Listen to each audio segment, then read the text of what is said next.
I can see that. I mean, it's not. I mean, I know a lot of people who will sit there and say, "Oh, like how can you not like Star Wars?" But you at least gave it a chance. Like I know a lot of people that will tell me that they don't like Star Wars, but they've also never seen it before in their lives. Um, when I say I don't like Harry Potter, I can say that honestly because I've seen a movie and it didn't interest me. I don't really say I don't like Lord of the Rings because I've never read it or seen it. But for me, it's more of it's just never grabbed my attention to make me go, ooh, I kind of want to see this or I want to read this book. Oh, geez, first game I ever played?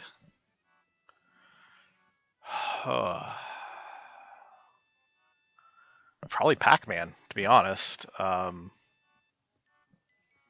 When I was a kid, we had like one of those Atari home computers that had the cartridge slot on it. Like it was a regular computer, a regular Atari computer with a keyboard and whatnot. You could run programs on it. You did your taxes on it, stuff like that. But it had one of those cartridge slots on it for games as well. Um, and we had a couple games for that and so forth, like Frogger and Pac-Man, stuff like that.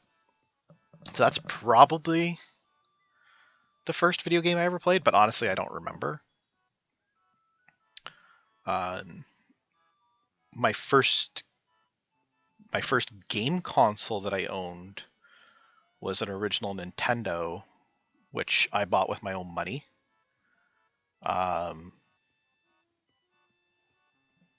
uh, when I was probably 12 ish. I don't actually remember how old I was. I know I bought it at a Kmart, and Kmart hasn't existed in Canada for almost 3 decades. So, well, 2.5 decades probably. So it's been a while, and that was and like obviously I had Super Mario Brothers and Duck Hunt with that. My cousins had an NES though before I did, and I remember playing games there. I think I had played. We used to play ice hockey a lot for the NES, which is why I love that it's part of the Switch online service. My wife liked the Mega Man games when she was younger, but the funny thing is she's not really a gamer now. She's not really into video games anymore. But I remember when I met her, she had her own Nintendo system and she had the Mega Man games, and she used to like them. But so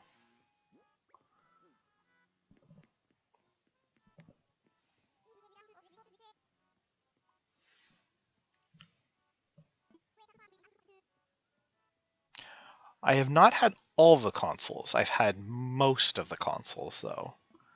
I've owned every Nintendo system, although the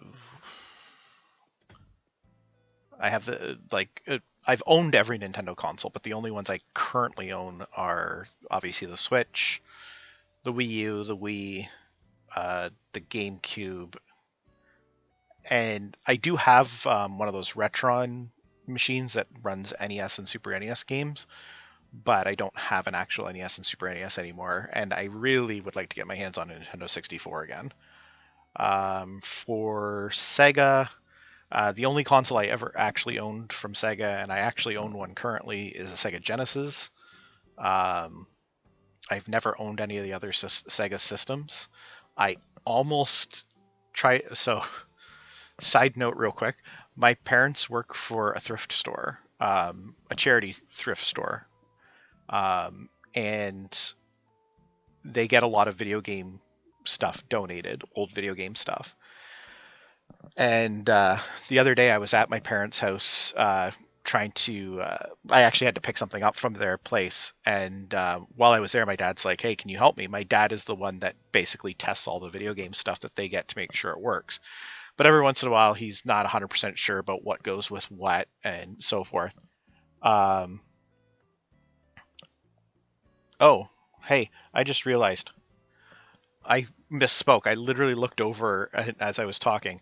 I've owned a Sega Genesis and a Sega Dreamcast, and I still have both. Well, I have a Genesis again, but it's still the same Dreamcast I've had since day one. Um, but anyways, back to what I was saying. Um, so my dad, every once in a while, will ask for my help to help sort some of the stuff they have, because sometimes they get quite a bit of it and it takes him a while to go through it, and then it all gets mixed in together and he doesn't know necessarily which cables you're supposed to go with which system, what controllers go with what systems, etc. um, or even sometimes because of just the way the systems are designed, if he's not even 100% sure which system it even is. So I was there the other day and I was helping him test a couple systems. There was a couple PS2s and a PlayStation 1 and a couple others. I can't remember what there all was. But anyways, the one that he had, but unfortunately we couldn't test it because A, it didn't have a controller, and B, he didn't have any games for it anyways, um, was a Sega Saturn. And I was tempted to ask him if I could have it. Or because anything they can't sell, now they'll still probably sell it anyways and just sell it as is, or they'll wait to see if they get a controller donated later and so forth. But anything they can't sell is garbage. So I have gotten a couple things that way once or twice. They gave me, like for example, because it's tied to a church, this thrift store. They don't like carrying certain video games.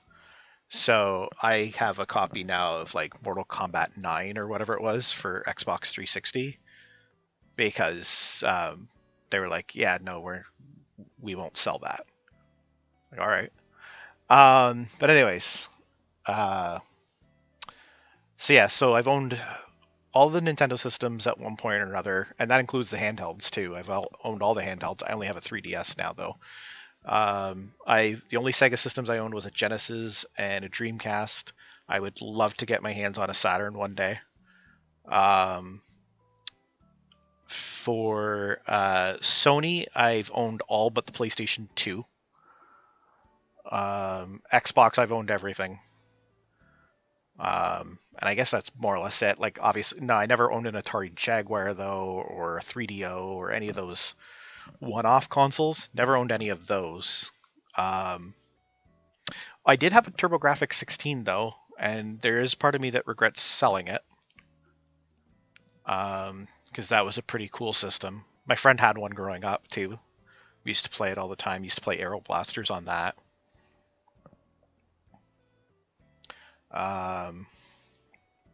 What else? I do have a couple of those plug and play systems too. So I do have the NES and Super NES Classic. My parents one year got me. It's not hooked up. Got me one of those Atari flashback plug and play guys. It's this guy right here. Um, Looks like the old Atari 2600. Also, the place where I work, they came out with they released a thing called the Neo Geo Gold, and it looked like the old Neo Geo console, the one that used to cost over $1,000, was only a 32-bit cartridge system. The games were like $200 a piece. I'm speaking Canadian prices, mind you, but still, like it was absurdly, insanely expensive for the times. Like this was during the Super Nintendo era when like games were like maybe $80 Canadian, and and the systems were maybe like $200. This thing was like $1,000, and the games were like $200 a piece. Um, but anyways, they came out with this thing, and it basically was called just the Neo Geo uh, Gold, and it was just a pocket handheld thing that had a bunch of the pre-installed old Neo Geo games on it. And the idea was they were going to re-release some more games on like essentially SD cards that you could put in it. But there was a special package called the Neo Geo Gold X, which came with a shell that you could hook up to your TV. The thing went into it, and it looked just like the old Neo Geo system and had the old school controller and everything to make it look like the old Neo Geo, and you could play them then on your TV just like you would if you had a Neo Geo. The place where I work was selling them. They were like $200 a piece or something like that when they first came out. They sold horribly, our company cleared them out for $5 a piece, so I bought one. Um, Nintendo. Oh, okay. So actually, if we're talking worst console for Nintendo, definitely not the Wii U. Um, the worst console, and I stand corrected on what I stated earlier, the worst console Nintendo ever put out, and it's the only console I've never owned, was the Virtual Boy. That was the worst console ever. The Wii U was not the worst console ever. It just was a marketing problem. It was too confusing for the public. People didn't understand. I can't tell you how many times I had customers ask me how much the tablet sold for separately because they already have a Wii. They don't need another console. It's like, nope, that's not what that is. And if you want any further proof of whether the Wii U is actually a bad console, some of the top selling games on Switch, among the top selling games on Switch, are all re-releases from the Wii U. So they had the games, they just had poor marketing. Now, granted, there was next to no third-party support, but the third-party support had died off during the Wii era already, and Nintendo just wasn't able to get it back, and they still haven't fully gotten it back to this day. Although it's a lot better now with the Switch, because the Switch has been kind of a home run as it relates to consoles for them. But I don't think I would classify the Wii U as the worst console. Worst console of the last 3 generations? Absolutely. Worst console out of all time? Or from Nintendo? Definitely not. And even if you eliminate the Virtual Boy, I don't think it's the worst console ever either. There was always the garbage that was the Atari Jaguar. Or the Philips CDI.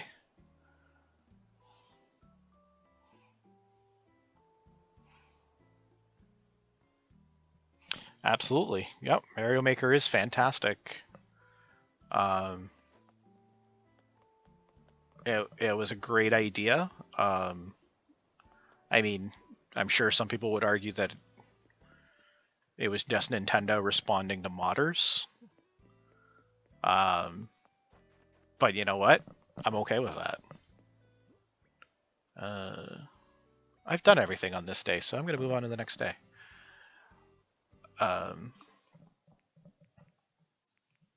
Yeah, no, that was literally just Nintendo responding to modders, but honestly, it's okay because it brought out a great product. I did have it for the Wii U. I've got the Mario Maker 2 for the Switch. Yeah,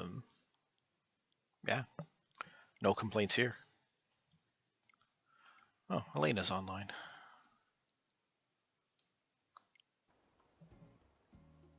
Oop, wrong button. Yes, I am. We're going to move on to the next day.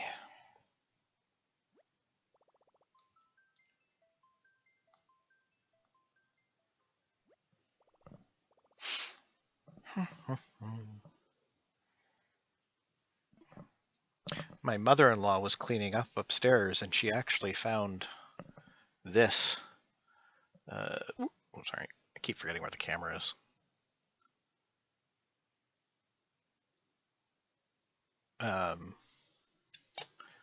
This is the Amiibo reader for the 3DS, for the older model 3DSs. No, I definitely am not doing that. Again, as I was saying earlier, in Canadian prices, it's for the Family Pass, which is what I would need. It's $44.99 already Canadian a year, and it's going up to $100. That's insane just for Nintendo 64 and Genesis games, in my opinion. And I know some people will be like, oh, well, it comes with the Animal Crossing DLC too. But they literally, first of all, why am I paying annually for a DLC? And secondly, they outright said that it's quote unquote no extra charge for the Animal Crossing DLC, which means what Nintendo is essentially telling us. Using the US prices for an individual subscription. So currently, an individual subscription in the US is $19.99, and it's going up to $50. So to put that in perspective, what Nintendo is telling us is that NES games, Super NES games, cloud saving, online capabilities, special promotions and discounts is only worth $20. But Nintendo 64 and Genesis alone are worth 30. It's a 150% increase in the price. That's absurd. Absolutely absurd. Like, and it was funny because like somebody sat there and said like $50 really isn't that bad for the year for the US price. And you know what? They're not wrong. But here's the thing. It's the proportionate increase. It's that 150% increase. If the online subscription in the US currently for the regular online for the year was already $29.99 and it was going up by $20, I don't think you'd see as many people complaining. But it's a 150% increase from the original price just to add classic Nintendo 64 and Sega Genesis games. It's ridiculous, in my opinion.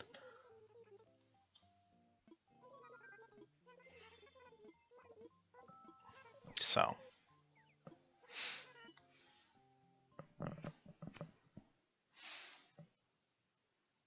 as much as I would love to get it,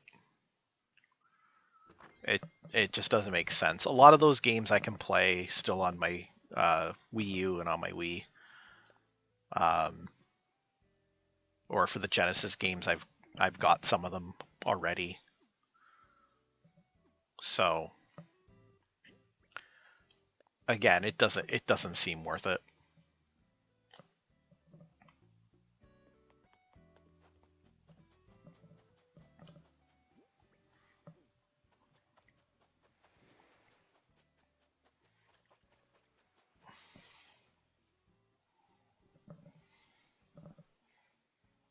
Hello, Golden. That's weird.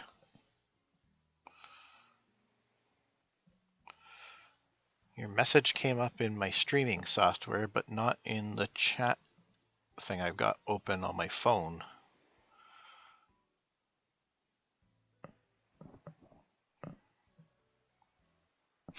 But I saw it. That's the important thing, I guess. Oh, there it is. It's just really slow on the thing for some reason.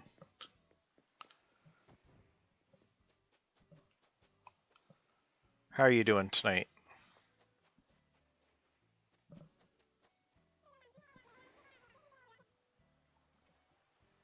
Yeah, thank you for the follow, Mega.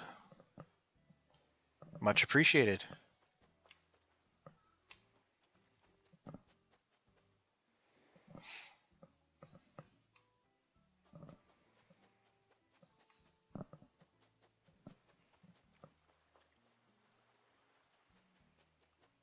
I think I chose the wrong sound effect for that follow, though.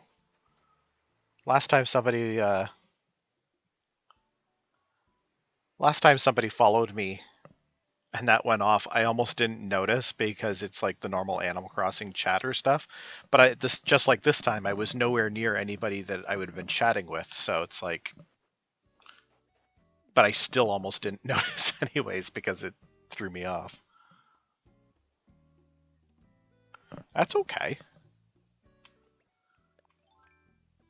I don't mind. You can ask as many questions as you want because honestly, it's good conversation and I'm okay with that. I don't mind talking to people. Oh my god, a gold rose finally grew. Oh my god. Look, gold rose. It actually grew. Oh.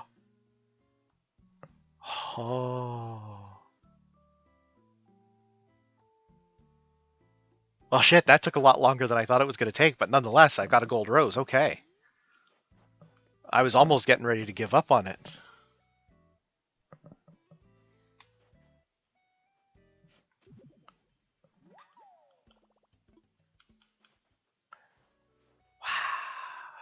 All right.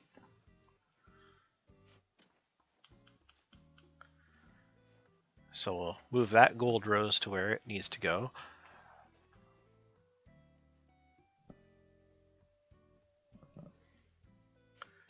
Did I still need... I do still...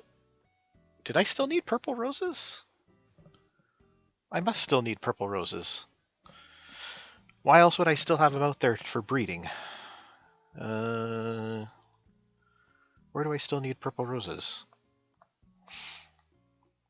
Oh, I only needed one more purple rose. Okay. So that was the last one I needed. Sweet. So that means these can go back to my garden where they belong.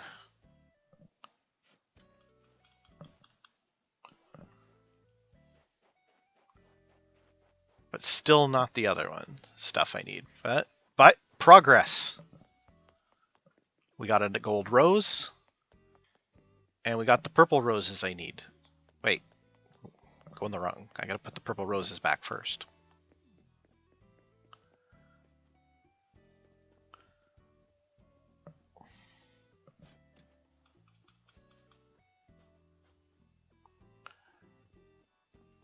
I was literally getting ready to give up on the gold rose. And be like,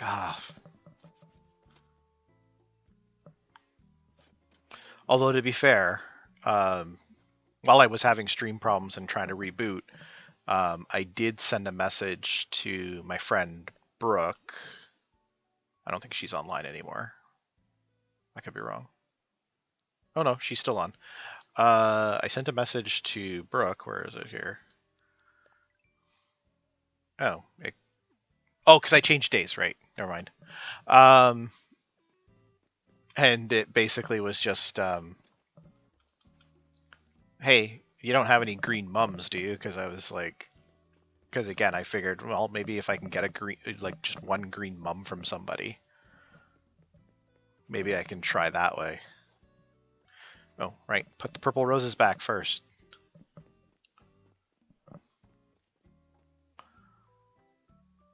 Purple roses. Plant. Plant. Put away. Wrong purple rose, but that's okay. It will blossom properly soon enough. Let's go put the other purple rose to finish off the roses in Zucker's garden. Oh, and then a wrong color rose grew in its place, though. That would have been hilarious if there had been a purple rose that had grown there, though. Boom.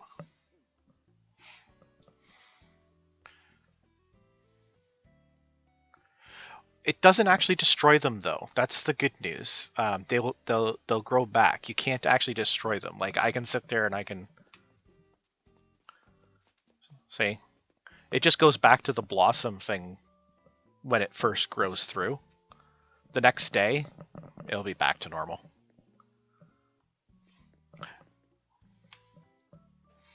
I used to get annoyed when people did that too, when they ran over my flowers.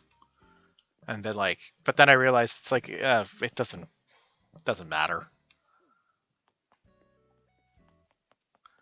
So I stopped caring. It still annoys me when I accidentally do this, though. Oop, not that. Sorry, hang on.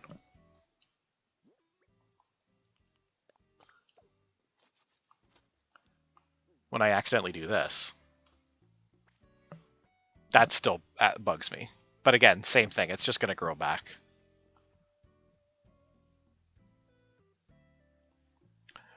A lot of Animal Crossing players do take it extremely personally.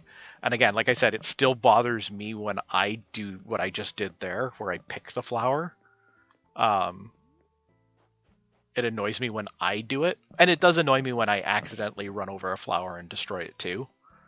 But overall, it doesn't really bother me anymore. Alright, so boom. And boom.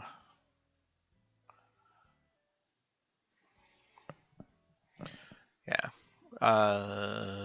Okay. Where was I? I got distracted by being off my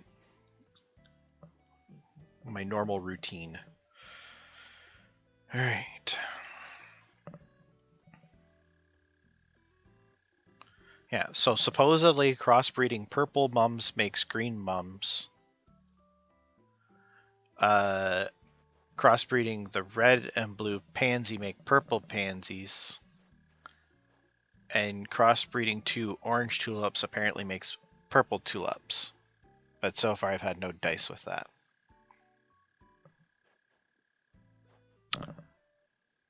I also realized that's... Oh shit, I'm an idiot.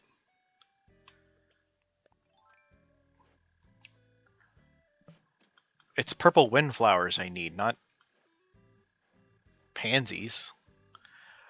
Uh, so I had a PC a couple years ago, quite a few years ago. A guy I used to work with who built PCs as a hobby and for himself helped me build a computer, which I had for years. Um, but it did eventually kind of crap out and stopped working, which was a shame. Uh,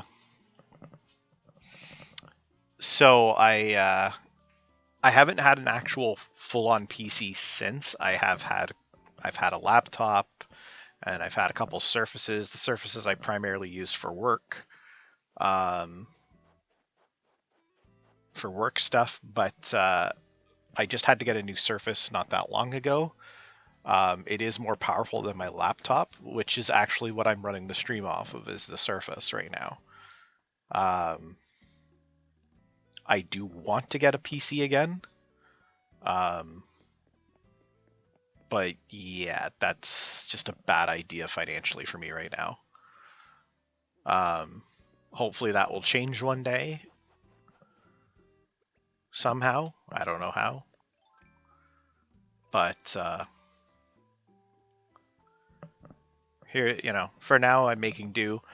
Um, it's weird because like when I was running the streams off of the laptop, obviously I had some issues as well, but I never had a stream outright crash on me. But with this, I get the stream crashing and it's just weird, even though this is more powerful than my laptop. But it is what it is. I think there's just something like, even though the Surface is more powerful, I'm guessing there's something with the video coder that's not as powerful on as my laptop is probably. But I did try to put this recently back on all the laptop just to, see if that would make any sort of difference or whatever.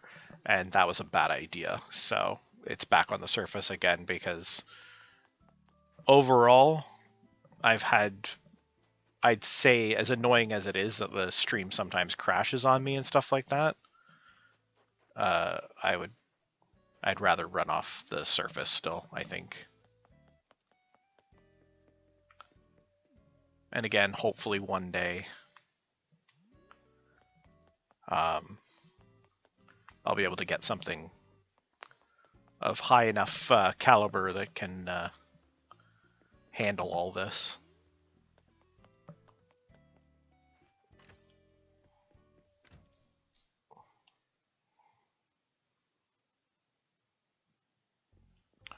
Yeah, one can hope.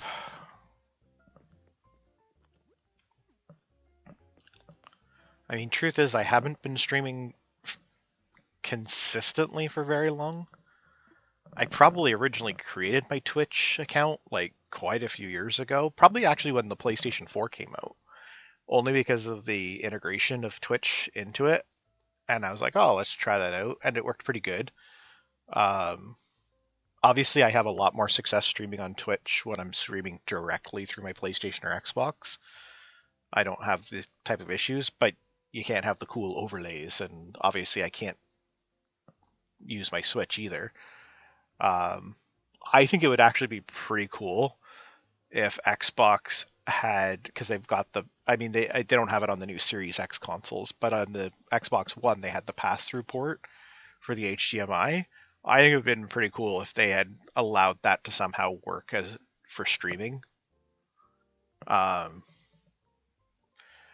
and I don't know about PlayStation. I don't think they have it on PlayStation now, but on Xbox for Twitch for Xbox, you can now pay to have overlays on your Xbox. It's like I'm not paying to have overlays on my Xbox. Like that's insane. And it's clearly a Twitch thing because it's part of the new Twitch beta thing and so forth. But it's like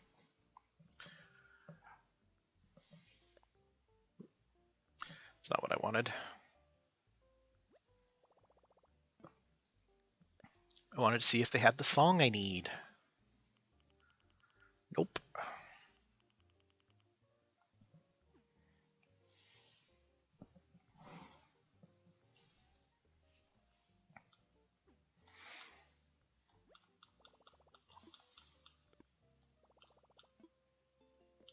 All right. Oh, I do need more money because I need to buy that thing from the Nook shop, though.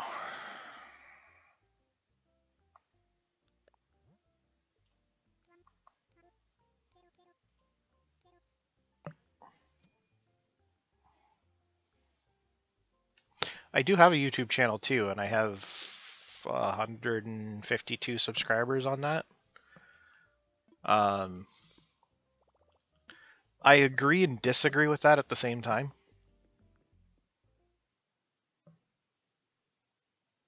Um,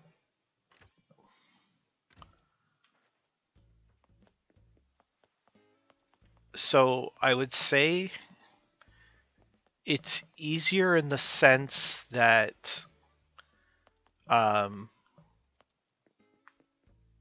people tend to be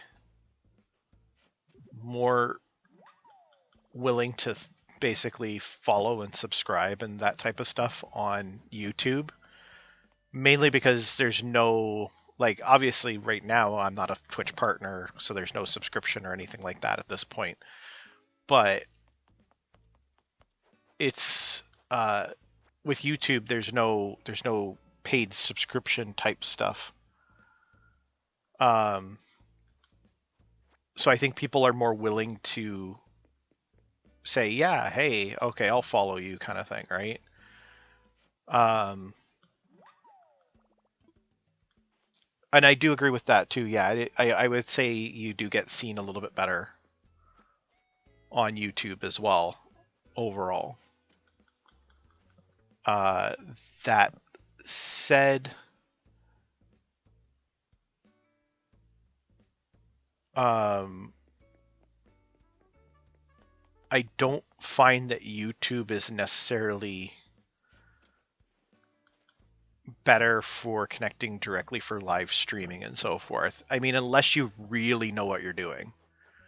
Um, for someone, I would say I still really don't 100% know what I'm doing when it comes to setup and so forth. Like I've kind of had to stumble through settings and figure it out on my own.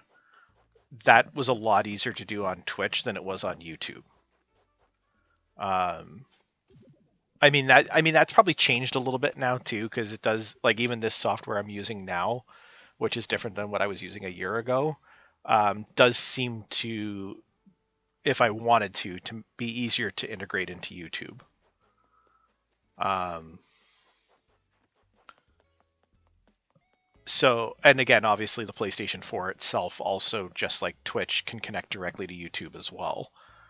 Um, and I have actually live streamed on YouTube through my PlayStation before as well. Um, but overall, I don't know. I think I don't get a lot of attention here, and I'm not super concerned about that. Like I'm okay with the slow build, obviously. But I would still say I get more interaction here than I do on YouTube at this point.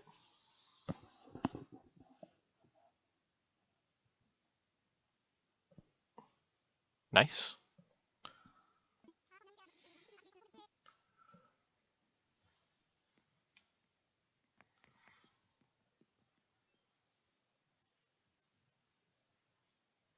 Yeah, like for me though, like right now this is more of a hobby than anything else. I do want to keep it going. I do want to see it grow and so forth, but I'm not in a rush to make that happen. Um,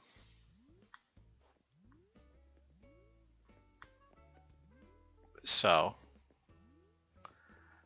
it's been slow the last couple of months though for me, just because I haven't had time to do everything I've wanted to. So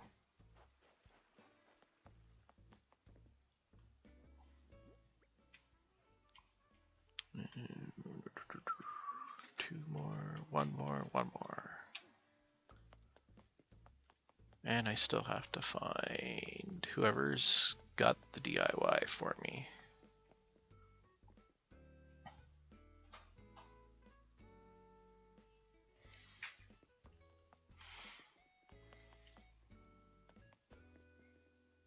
No, I'm not gonna buy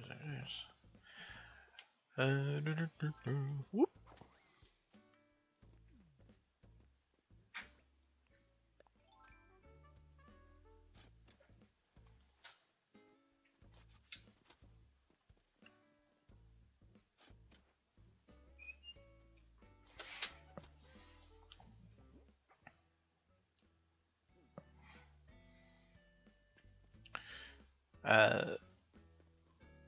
Yeah, you do have to be patient and you got to be consistent. And that's been my biggest struggle is I hadn't been consistent, just because of lack of time for a lot of things and so forth, and a lot of other stuff going on. Um,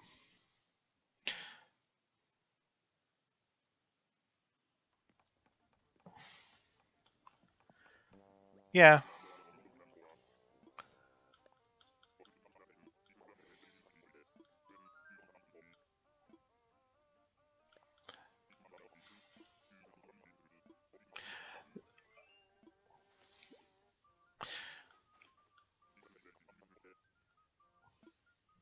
I know a lot of YouTubers and Twitch streamers and so forth too. Like they've got the money to